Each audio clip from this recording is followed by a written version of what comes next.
बहुत ही आसान भाषा में बताऊंगा दोस्तों। वन पर्सन कंपनी क्या होता है, जो कंपनी लॉ में बहुत ही इंपॉर्टेंट टॉपिक है। इस वीडियो में हम इसका मतलब समझेंगे।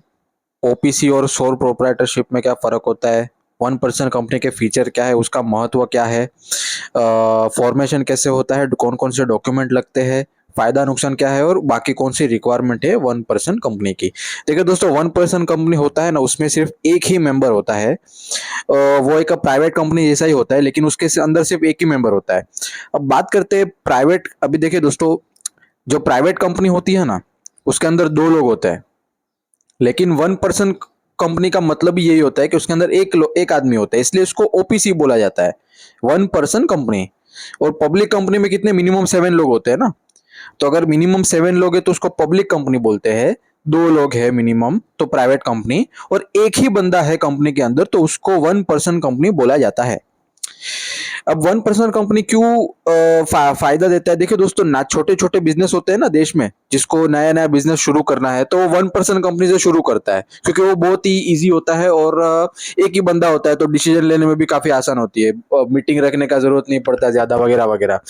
तो सबसे पहले इसका फायदा क्या होता है कि वन पर्सन कंपनी जो होती है ना, वो एक सेपरेट लीगल एंटिटी की तरह ही होती है।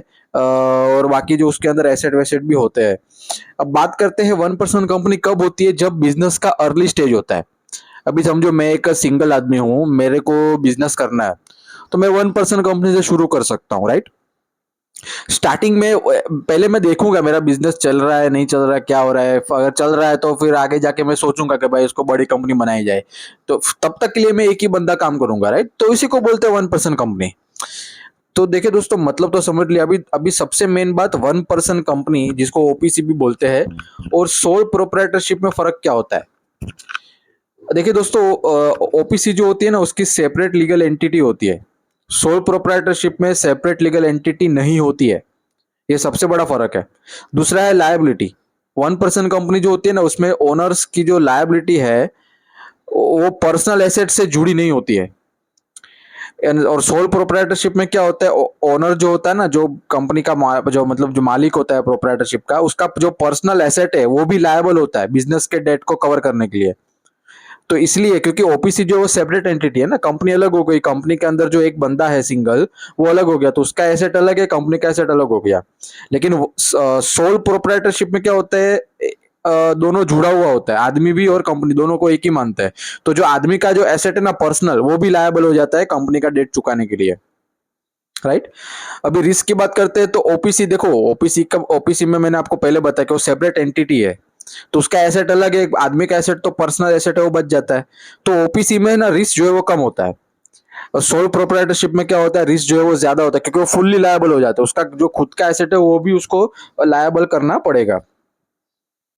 अब बात करते हैं वन पर्सन के फीचर के बारे में। देखिए दोस्तों, ये एक प्राइवेट कंपनी की तरह ट्रीट होती है, क्योंकि और ये एक सिंगल पर्सन के द्वारा बन सकती है, राइट। ओपीसी के अंदर सिर्फ एक ही आदमी होता है।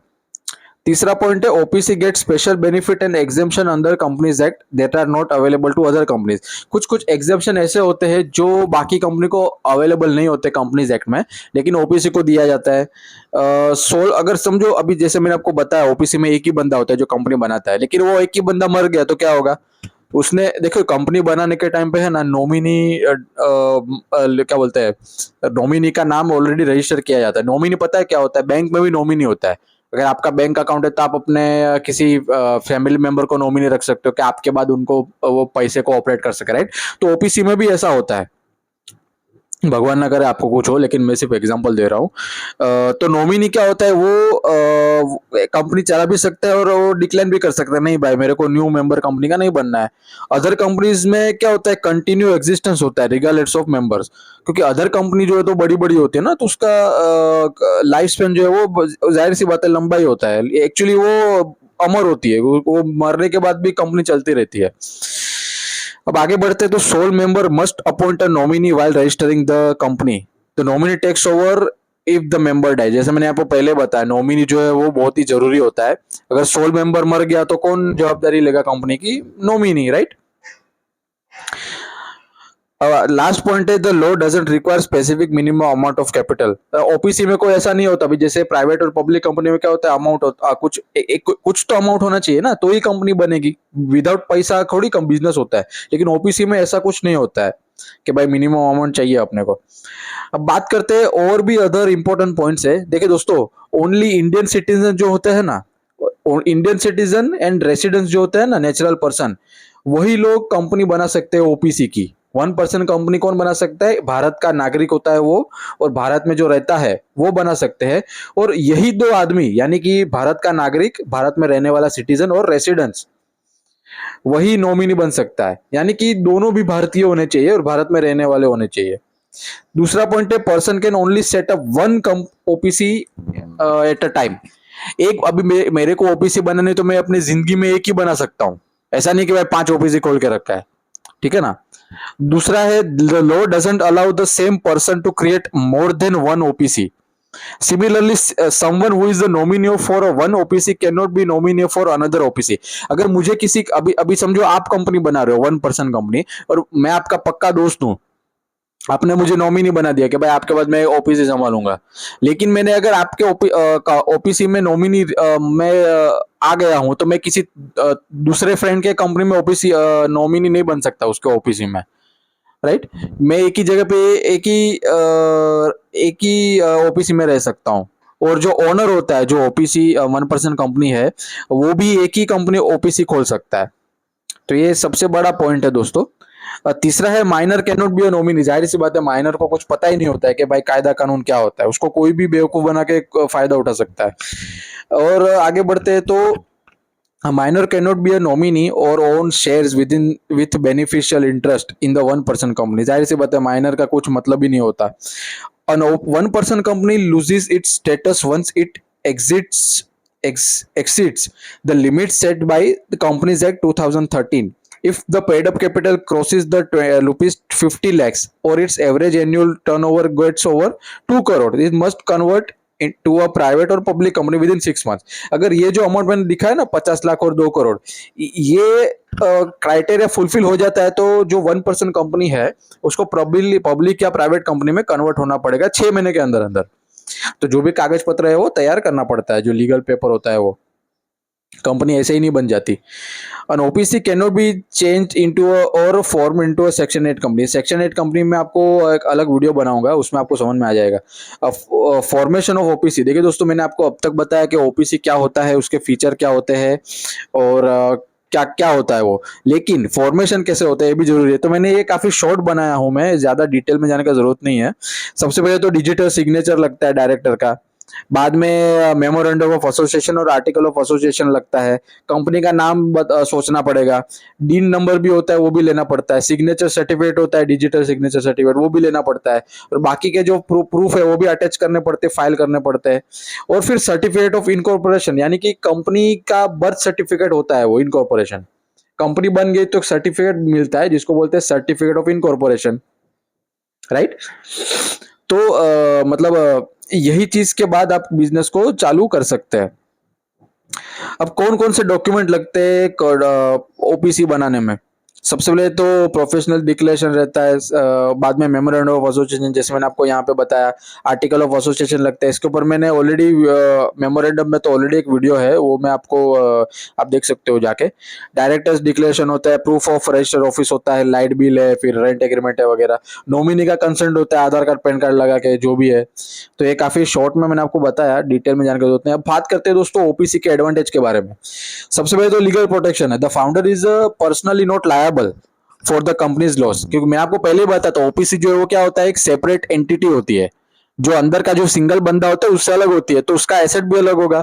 अगर लॉस होता है, भगवान ना करे, ओपीसी में, तो जो आदमी है वो पर्सनल लायबल नहीं होता, उसका एसेट सेफ है खुद का पर्सनल। लेकिन सोल प्रोप्राइटरशिप में क्या होता है, आदमी खुद ही कंपनी है। मतलब मैं आपको थोड़ा समझाने के लिए ऐसा बोल रहा हूँ, ऐसा लिखना मत कि आदमी ही कंपनी है।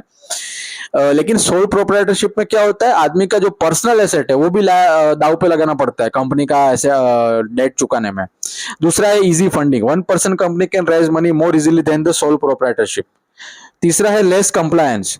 क्योंकि देखिए दोस्तों, fewer rules follow under 1% company के रूल्स और रेगुलेशन होते हैं ना, बहुत ही आसान होते हैं, बहुत थोड़े बहुत ही है।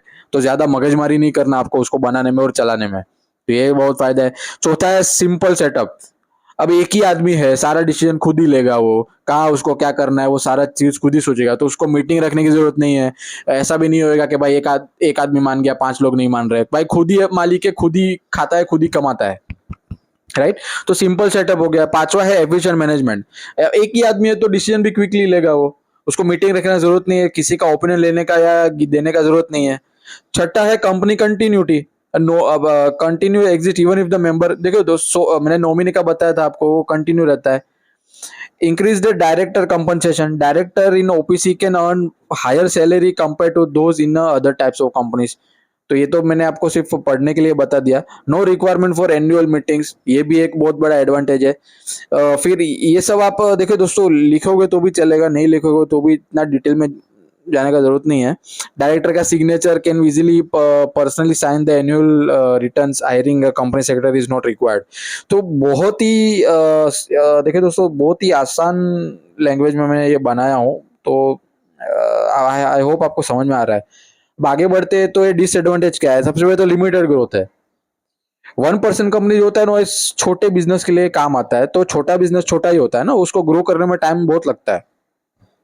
और अगर टाइम लगता भी है तो बहुत लिमिटेड ग्रोथ होता है, ऐसा नहीं कि भाई टाटा बन जाओगे आप। They can only have one member, making it hard to raise the more capital, right. Business अगर बढ़ भी रहा है, चलो भगवान की कृपा है बिजनेस बढ़ रहा है, तो उसको एक आदमी कहाँ कहाँ भागेगा पैसा जमा करने के लिए, राइट। और लोगों को उसको भरोसा भी होना चाहिए कि भाई एक ही बंदा है। अगर बड़ी टीम है तो आदमी को भरोसा भी आएगा कि चलो भाई शेयर मार्केट में उतर के उसका शेयर खरीदते हैं। लेकिन इसमें लिमिटेड ग्रोथ है। Strict activities, sorry, restricted activities.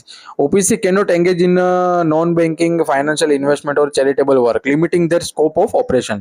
तो चलो ये भी हो गया। अब बात करते हैं, लास्ट है other requirements of OPC. Books of account जो है वो मेंटेन करना पड़ेगा। बुक्स ऑफ अकाउंट क्या होता है, जो अकाउंट होता है ना प्रॉफिट लॉस का, वो मेंटेन करना पड़ता है पर्सन को जो ओपीसी चलाता है। Board meetings, hold at least one board meeting every half year with at least 90 days between two meetings. Board meeting करना भी जरूरी है, ये भी मैं आपको बता दे रहा हूँ। ऑडिट है, get the financial statement audited by a statutory auditor. Audit report भी बनाना जरूरी है। Filing with ROC, submit a financial statement and annual return with the register of companies. Tax return, file the business income tax return annually by 30। ये तो चलो बहुत ही आसान भाषा में बताया कि मैंने 1% कंपनी क्या होता है। अगर आपके माइंड में ऐसा है कि भाई कुछ बिजनेस बिजनेस डालते हैं, तो आप ऐसे, अगर आपको इंटरेस्ट है तो आप 1% कंपनी में जा सकते हैं। शुक्रिया।